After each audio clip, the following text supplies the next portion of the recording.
today in the cabinet, we had 5 formal items that were discussed and cleared. The first was the draft governor's address for 2024. So that was, of course, shared with the cabinet, and it has been approved. So that was the first item. The second was the ordinance that was done earlier of the Meghalaya Fiscal Responsibility and Budget Management Act 2006. If you recall that we had put an ordinance to it a few months back, that ordinance and others which also follow, but this particular ordinance was taken up today. An ordinance which was already cleared earlier was taken up to be now put in as a format of a bill. So the Meghalaya Fiscal Responsibility and Budget Management Act 2006, that has been formally now approved as a bill which will be taken up in the assembly. The third was that the Meghalaya Engineering Public Works Department Service Rules 1995, that had to be amended because certain changes were there, or many changes rather were there. So instead of amending it, we have come out with fresh rules, and hence we have scrapped the old rules, and we have brought in the new rules. Basically, we could have gone with amendment also, but as I said, the amendments, there were so many of them that it would be easier to just simply come up with the fresh set of rules. So today, the Meghalaya Engineering Public Works Department Service Rules 2024 has been approved by the cabinet. The fourth was the approval that was given to some amendments to the Meghalaya Building Bylaws 2021 for sustainable urban development in Meghalaya. These amendments are being done in line with certain provisions and certain conditions that has been put in by Government of India, number one, and also to ensure that overall safety of the buildings are there, and also to ensure that the smaller land holdings, there could be more utilization of the land by small land owners, because earlier there were some restrictions in terms of the gap that you had to leave from the front and the rear and the sides, and so that has been reduced. And some other amendments have been made, for example, to the height of the buildings that are permissible, and also to the construction of buildings in areas which are 50 degrees and higher slopes. Certain provisions will apply. So those kind of amendments have been made. If you wish, then we can give more details later. And the last was regarding the approval of the Shillong Urban Mobility Policy 2024 was also cleared. Basically, this again is in line with the Government of India, where to ensure that the overall mobility in Shillong improves, a policy has to be created, and we have cleared that policy today. And this includes aspects of public transportation, creating more walking space, reducing the congestions, and creating parking spaces, so on and so forth. There are many other provisions. So this policy just gives an outline on how we will approach that, and this was cleared today by the cabinet. But most importantly, I would like to mention that both the amendment to the Meghalaya Building Bylaws 2021 and the Shillong Urban Mobility Policy 2024, these amendments and these particular policies have also been adopted with the intention of also ensuring that we are able to avail the special assistant on capital investment for urban areas. As you're aware, that Government of India has earmarked 15,000 crores as special assistance for capital investment, especially for urban areas. And in that, there are certain guidelines that need to be followed, certain policies need to be created, certain homework to be done. So keeping all of those things in mind, all these things have been done. And I'm happy to inform you that Out of the 15,000 crores, we have put in a proposal of 619 crores from Meghalaya's point of view. And we have already received approval for close to 500 crores out of this. And we're expecting another 100 crores to come in after these approvals and these amendments are done. So we are expecting that Meghalaya should receive 597 crores. But even if the 100 crores is still pending, we are expected to get 497, almost 500 crores from the Special Assistant on Capital Investment for Urban in this particular financial year. What is more important to note also is that even larger states like Uttar Pradesh and larger states like Assam also are receiving roughly about 500 crores, which is the same as what Meghalaya is expected to receive. So hence, we have been working very hard, and Urban Affairs Department has worked very hard. And as I said, we are able to get some additional funds for the overall development of Shillong and other urban areas. This is the same fund that will be utilized for things like the river front, improvement that we had inaugurated the other day. We had laid the foundation stone the other day. Some parking lots to be created, some walkways to be created. So on and so forth.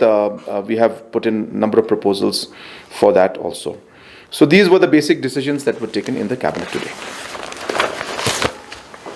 So can you share more light on which you mentioned that there is a gap from the front, from the rear, and what was the size earlier, the length? I'll try to go into that because again these are very technical things and I may not have all the details with me right now. But what happened was earlier the say suppose there was a certain size plot size that you had. The laws required you to leave about 3 meters from the front, about I think 2 meters from the side, and I think rear also about 2 meters.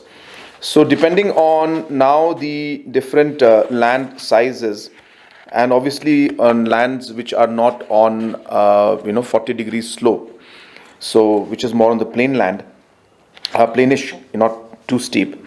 So based on that, the gap that you leave from the boundary wall to the building, that gap has been reduced. Say for example, for 500 square feet or square meters of land, and below that it has been reduced like from the front to 2 meters, from the rear to 1 meter, which means 3 feet. Earlier it used to be 6 feet, now it will be 3 feet from the back, and from the side also it used to be 6 feet, now it will be reduced to 3 feet, so on and so forth. So without trying to misquote or without giving you wrong details, if necessary we will send you the information a bit later, but basically those are the changes that were made. Yeah, I think I got it now. Thank you. Your X handle has been very helpful. You can put it there. Yes, I'll put it there. Fair enough. Because as I said, these are very technical things I don't have, but I got the table now. It was long. So plot of 300 square feet to 500 square feet. The front will be 2.1 meters, rear will be 1 meter, and sides will be 1 meter. 500 to 750 square feet, again 2.1 front, 1 meter rear, and 1 meter on the side.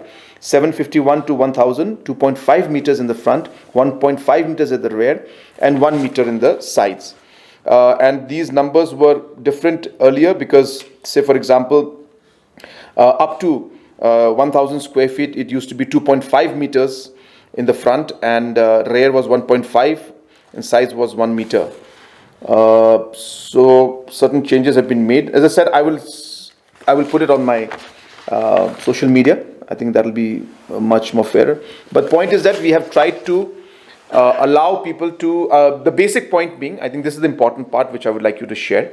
Most important is, number one, wherever possible, we have tried to give more space to people to construct their buildings, so that the land and the gap between the boundary wall and this thing is minimized. That's number one. Number two, we have reduced the permissions to MUDA to give buildings above 27 meters permission. If the buildings above 27 meters are there, they have to come to government to take approval. So that has been approved. So earlier it was up to 40 meters. Now it has been reduced up to 27 meters. So MUDA can only give height of buildings above 27 meters will have to come to government.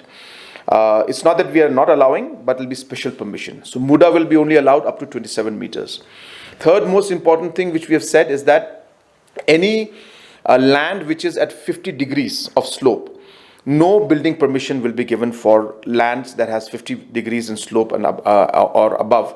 The building permission, buildings cannot be constructed. This is keeping in mind the safety of the building and all this aspect. And 50 meters is quite steep slope, as you can imagine. So that is one thing. And for buildings that are 40 degrees and above, there are certain restrictions that will be put in terms of the height and the space that you can occupy, and so on and so forth. So we are working on creating a much more planned and more safer building constructions, keeping in mind the different situations that are being faced in different parts of the country and the world, and trying to see if these laws can come in so that it can make the buildings safer in the long run. But to what extent the Meghalaya building bylaws, the government will check on violation of the bylaws? Yeah, of course. The building opening permissions are not given if you don't adhere to the bylaws. So therefore, there are procedures that have to be followed, and it has, of course, helped, and it has to be implemented, and is being implemented as per the rules and as per the laws.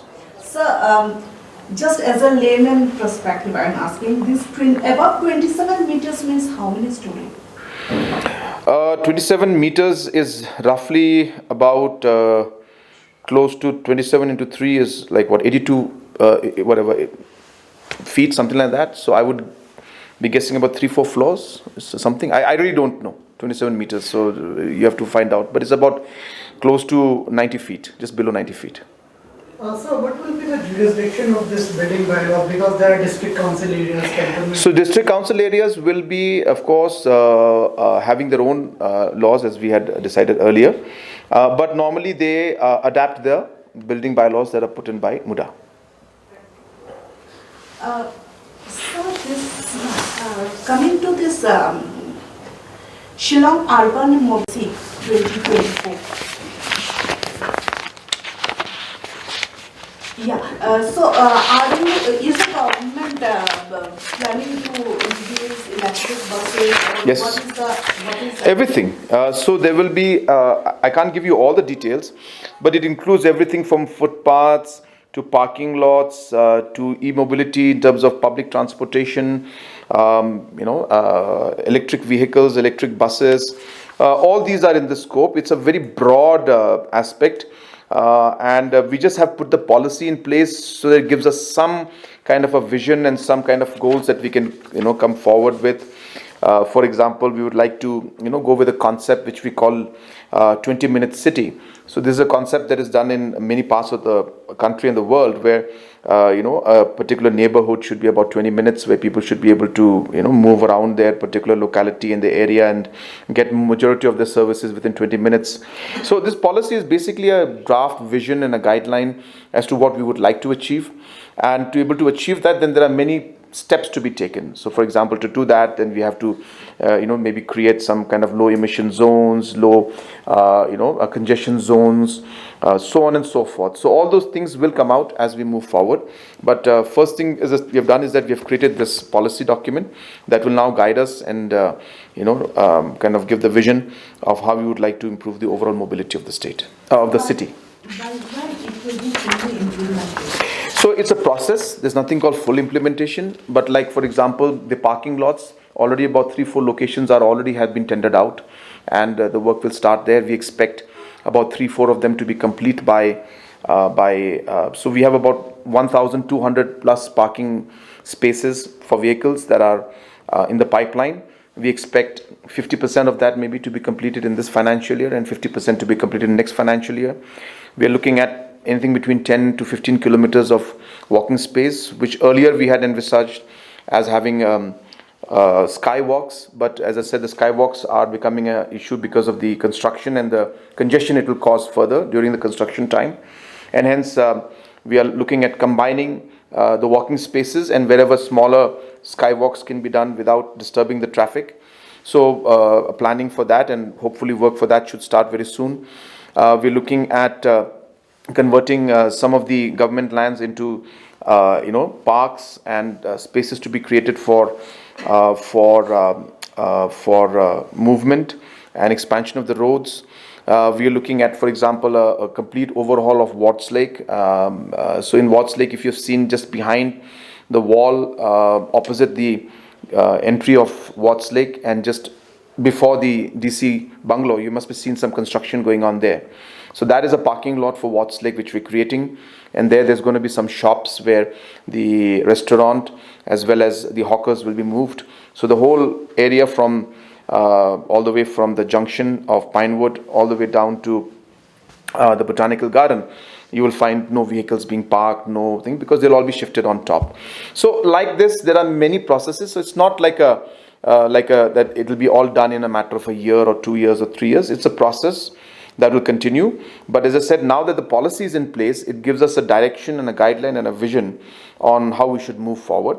And every vision will be then accommodated. It will be worked out with a detailed working plan of how we will move forward. And some things are already happening and some more are in the pipeline. There was almost an hour and 15-minute presentation we saw on it. So there were a lot of things.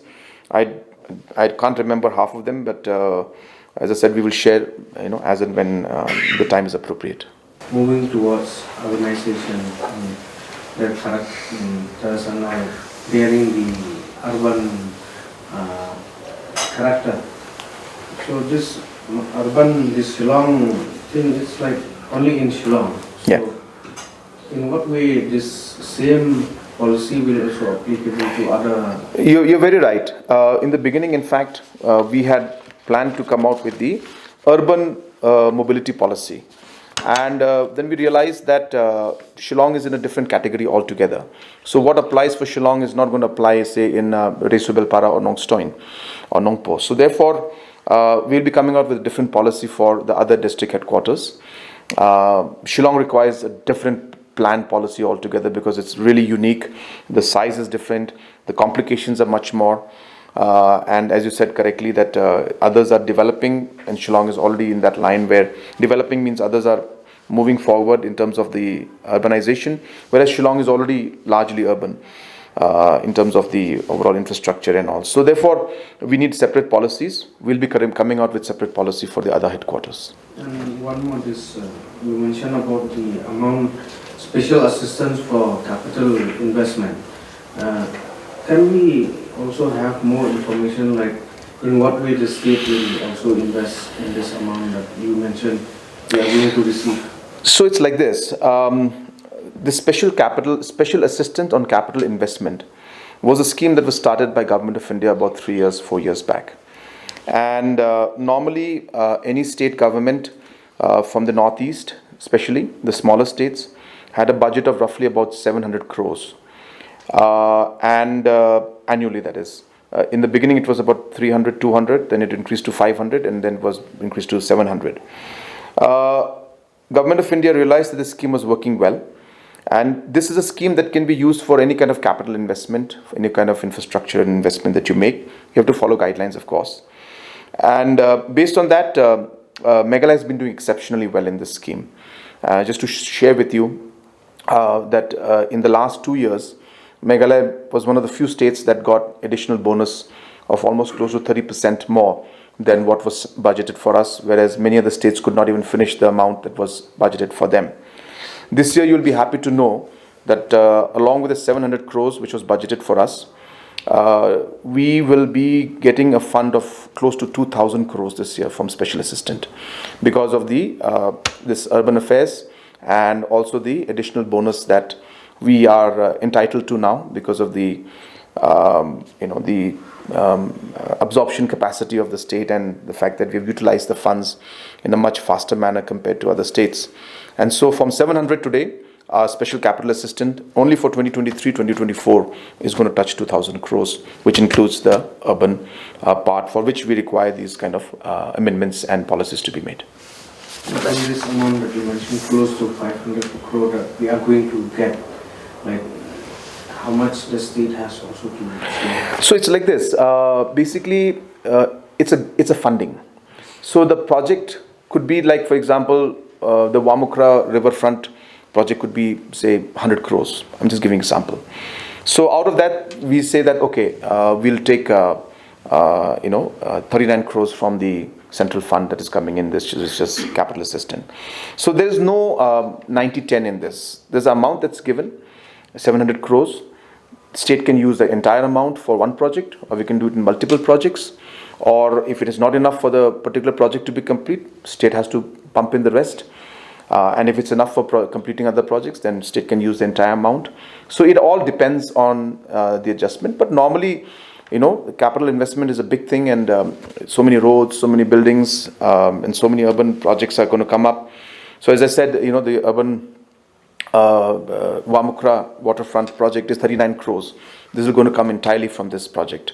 About 3 or 4 parking lots entirely going to come from this project. The Watts Lake improvement entirely going to come from this project. So like that, the Barik Point, we are planning to put up a Unity Park out there. And we want to put up, some kind of cultural aspect and other things. So this also, once the DPR is ready, we are expecting that we should be getting funds from this also for this. So in case we are not able to do this year, then we'll apply again next year for the Unity Park in Barik area. So as I said, it all depends from project to project basis. So, but yesterday the NEC has expressed concern that the fund absorption capacity of Meghalaya and other northeastern states is not really up to the mark. So what do you have? If Meghalaya's absorption capacity was not up to the mark, then we would not be able to absorb 700 to now 2,000 crores. If Meghalaya's absorption capacity was not there, then in Jal Jeevan we would not be able to absorb the 1,200, 1,300 crores we're getting this year. And getting a bonus every year in Jal Jeevan. If Meghalaya's absorption capacity was not there, then the 140,000 PMAY houses, we have already come to the last utilizations. You see that is about 300 crores. We have already utilized 1,200 crores this year, which is a record because all the years put together, we have got more houses this year and constructed them within this year compared to the last 20 years. So therefore, it's not as simple as mentioned by certain officials. There are problems because there are a lot of guidelines and a lot of provisions that are there in NEC and donor ministry, which we have flagged in the NEC meeting. Like for example, I'll just give you, once we say suppose start a project, and suppose tomorrow we have to change the scope of work to whatever level that has to be done because say the soil condition was bad or some permissions were not received or land was falling short. The process of sending that back to NEC and getting the entire approval again done takes months. Sometimes they send it again to to line department of say the tourism ministry to get their views from Government of India, or they will ask for experts to be brought in, consultants to be brought in. And this kind of process and procedure just makes life very difficult. So therefore, you will see that in NEC and donor, most states are not able to absorb because of the different kind of provisions that are there, which I don't blame. They have to do their homework. But as I said, if the absorption capacity was not there, then we would not be able to absorb either Jal Jeevan Mission, nor the IPMAY, nor the special assistant on capital investment. So therefore, the fact that we are able to absorb double of what was budgeted for us in those schemes, which is in thousands of crores. Just to give you an example, NEC's entire year's budget is 1,900 crores for all the northeastern states. The capital investment fund that we are absorbing is 2,000 crores just from one scheme. So therefore, it just reflects that if we can absorb 2,000 crores from capital investment, then why can't we do from NEC? So therefore, there must be some issues that are there, and those are the issues I've explained to you right now, that there are too many procedures, too many aspects that are there, complications, too many approvals to be taken, which just keeps going back and forth. I'll just give you some example of the turmeric mission, the Lakarong mission. We had asked for some processing units to be given. There was a 5 crore amount. So then a better technology came by the time we got the sanctions. So we wanted that technology to be enhanced. So we asked NEC to approve that. That approval has not come till now. So, if that's just simply said it's the same thing, it's the same, purpose is the same, but technology is different. And if approvals were given, then it would be very easy. But again, as I said, NAC has got its own guidelines, its own procedures, which we don't blame. They have to follow that. But if the ministry would streamline those procedures, which I had mentioned in the NAC meeting, then we would be able to utilize things in a much faster pace. So therefore, there is a lot of homework to be done in that aspect. Another thing which you mentioned about NEC, I'm thankful to our NEC secretary. He mentioned that he will be giving 10 crores for the Yodo construction and rehabilitation, construction and renovation. So we are happy to announce that already state government has initiated the process, and 5 crores tender has already been floated for the improvement of the nalas and the footpath in Yodo. So this has already started. So the NEC's sanction, if it comes through, then it will be a great help to us. But in that Yodo aspect also, we will be getting funds from the special capital also, a special assistant for capital investment to do that. And the first phase, as I said, has already been tendered. We should be allotting the work in about a week's time or 10 days' time. And we're hoping that the road, the footpath and the Nala construction will start in Yodo. And whatever additional funds NEC will support us with, we'll be happy to utilize that also. Sir, can I, yeah. I mean, across the state, especially across Hasij and Hills, do you think that this government is running on loan? I mean, is it true that the government is... No, so what is the details? If you can give me the details of what loan, what you're talking about. Many projects are being implemented on loan. That's what like what? Being made. No, I mean, it's a generic statement. Even the drip project right now, sir, the one rehabilitation of the Umyang Dam, that was also being alleged that it is being implemented on the loan. No, this is in fact under, if you heard the secretary today, there's a dam rehabilitation project that Government of India has sanctioned. And that sanction has been given to all the states. Meghalaya has received the sanction of 400 crores from Government of India, Jal Shakti Ministry. And this is the first time that the dam rehabilitation project is going on. And out of that 400 crores, I can't remember the amount, that money is being used for the Umyam. So it's completely false, completely wrong, and completely misconceived. But as I said, so I can clarify if you give me specifics. If you have another specifics. No, there is no specific, but stating... I'm sorry to say that if there's no specific, I can't answer. A kind of rhetoric saying that... so let me put it simply, that's completely wrong.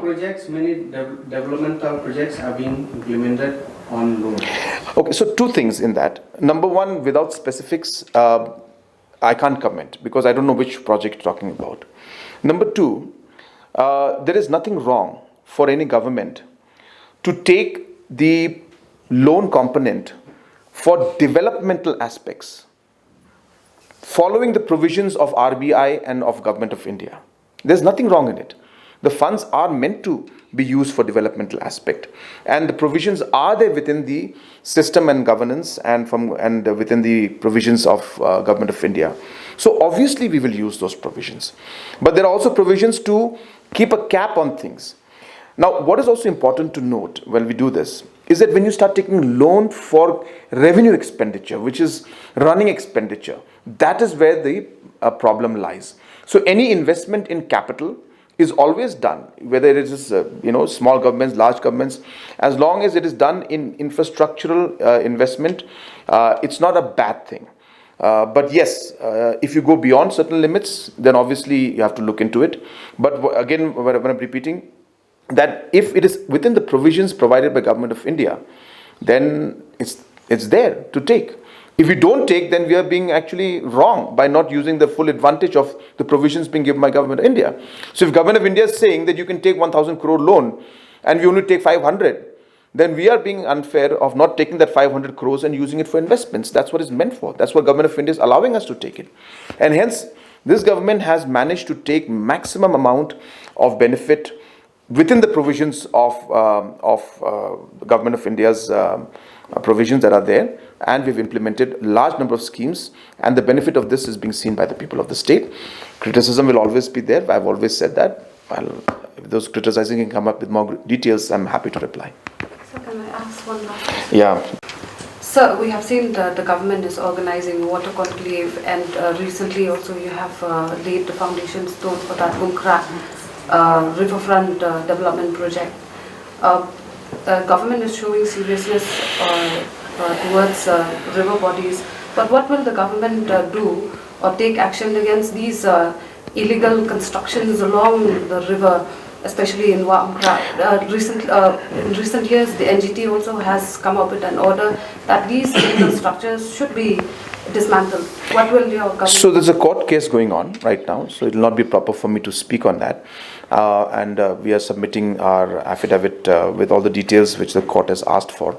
So based on that, on the court decision and whatever the outcome of that is, we will accordingly take decisions. But yes, you're right that a lot of concerns have been there, and that's the reason why we have started to take action from all sides. It is not possible for us to rectify the mistakes of all the past 52 years in one go. We have a lot of challenges, but at least we are moving forward now in the right direction.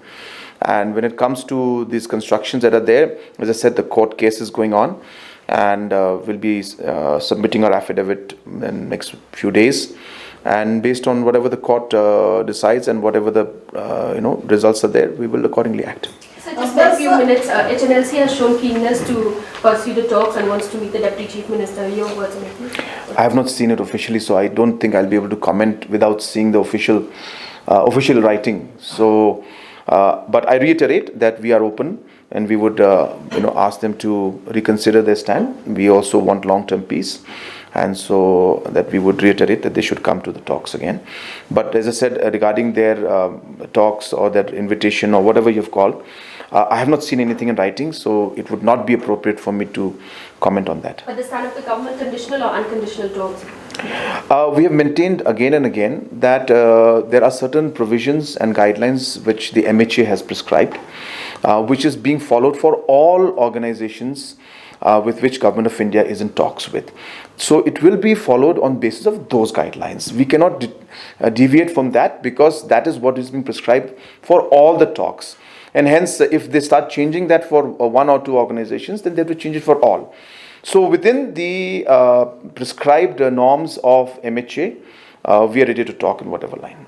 In the past, has governments ever done away with cases or dropped the cases when any kind of... So as I said, case-to-case basis, the decisions have been made. There has been done in the past also. But as I said, whether it will be done in the future or not, it will depend on case-to-case basis. But if we don't start the process, then we'll never reach to that point. So lastly, Assam government in the assembly, we've seen that Bora, he stated that Meghalaya has encroached 3,444 hectares of Assam land, and is ensuring that going further, Assam will never give an inch of land to Meghalaya. Sentiments, there will always be individuals who will talk, and it's fine. I mean, their emotions are there. Whether they're right or wrong, that's not what I'm commenting on, but it's the person's individual perspective. When it comes to the talks, it is between two governments, and therefore the two governments will ultimately decide. Individual level, people can make comments. I have no comments to make about that. Is it true Meghalaya has encroached such? I don't know which one is talking about. So therefore, as I said, the talks are between the two governments. Individuals can make comments. I have no comments on that. Well, sir, today Secretary to the Ministry of Jal Shakti has appreciated Meghalaya government about mapping 59,000 Springs. So if you can tell us about this, how... So in the last many years, after we had started after we had cleared the water policy, all these aspects were there in the water policy, and therefore this water policy has finally guided us to have a more holistic approach when it comes to water issues. As mentioned, that there are many problems. We can't solve everything in one go. But if we define a policy and a process, then we'll be able to take one bit at a time. So we realize that ultimately, if we are to really improve the water condition, we realize that the springs, the natural springs that we have, need to be rejuvenated, need to be maintained. And for that, obviously, the catchment areas need to be protected. For that, the trees have to be planted. For that, the community has to be involved. So it is a large process that started. But everything starts off by having information and data with you. And hence, we used NESAC, which is Northeast Space Agency, with whose help we are able to then identify this 59,000 springs, and the process will continue. And now with these springs, what we saw just recently went to Mukra area, where we had put on the reservoir. This is another great example of that process. That place was completely dried. The springs, 7 or 9 springs were there. They were completely dried. So once we mapped them, we then started to invest. We worked with the community. We started planting the trees. We started putting small dams and then the larger reservoir. And today you're seeing that the water, even during the non-rainy season, the water is full. And every day the people from that village and adjoining villages are taking out 50,000 liters of water to provide to the village for drinking and other facilities. And still the water level is up because we rejuvenated the springs. And this project is a great success. Now this has become a tourist attraction also. So people will get money from that. They can start putting fish and other things also there, so that they can have other forms of income.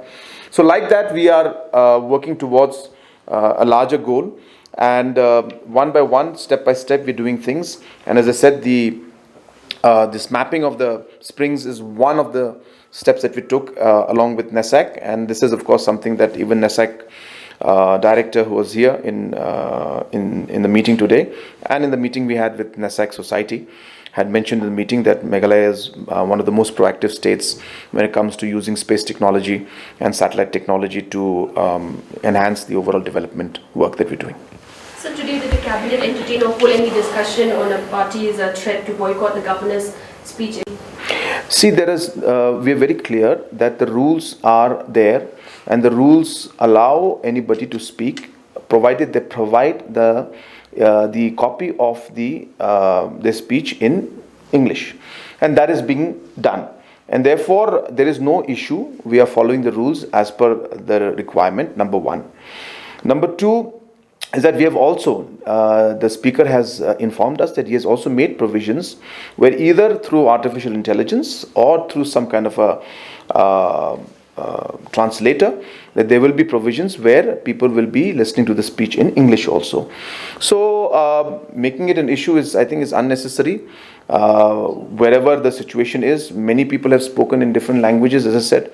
So the individual concerned, our honorable governor, has limitations, and therefore he is speaking in Hindi, and there's nothing wrong in that. So I just don't understand the whole issue that they're trying to bring up. I think what is more important is the content of what is there in the governor's speech, and more importantly, the discussion that we will have as to how we will productively decide and debate on important issues related to the state. And I think we should focus on that in the assembly session. Some comments in social media. Guys, I'm really hungry. I haven't had lunch. No comments on this. Really, I don't think it's worth commenting on it. Is what I'm saying, because as I said, what is most important in democracy and more important in legislation is the debates that take place, the discussions that take place. That is what we are meeting for. And it would be more meaningful if the honorable members would focus on those issues that are important for the state. We are ready to discuss and debate on various issues, and we have always been positive in terms of recommendations and suggestions given. Even if it comes from opposition, if I find that there's something that's good, I don't ever hesitate to accommodate and to ensure. So I think that is most important, and I think honorable members should focus on the content, on the debate, and on the issues that are there for the state. The lunch is incomplete without water, so one water issue. In relation to coal mining, sun mining, and rampant limestone mining, how do you have to say? Yeah, that's exactly the reason why we're having conferences like these, because these issues have to be discussed. These issues have to be addressed. I mentioned in my speech today that there is something called balancing between livelihood and environment and water, and therefore it has to be a mix of both. So while we have this kind of issues, yes, we need to take note of that, and yes, we need to take steps to rectify that. But these are things that cannot be expected to happen in a matter of day or 2 days. These issues have been there plaguing us for a very long time. So what is important to note is the kind of steps that the government has taken in terms of water. So slowly, steadily, we will move towards finding solutions to all the problems. We cannot find solution to everything in one day or 1 year, but the process is on. We are very much aware of the issues that are related with mining activity and how it is affecting the water sources, and we are taking steps towards that also. In fact, in a number of locations and areas, we have had meetings with the local community and the Rangbashnongs and the traditional heads, the government, district councils, and worked on how we can move towards it. And in many areas, we've been able to successfully do it. In some areas, we have not been able to do it because there are other concerns that are there. But as I said, the government is very much aware of this. We are working towards it. These are complicated situations. They do take a lot of consultancy and consultation and discussions. But we're hopeful that with the support of the people and with proper monitoring, with some firm decisions and creating of policies and a focused approach, we're hopeful that slowly and steadily we'll be able to resolve all the issues one by one.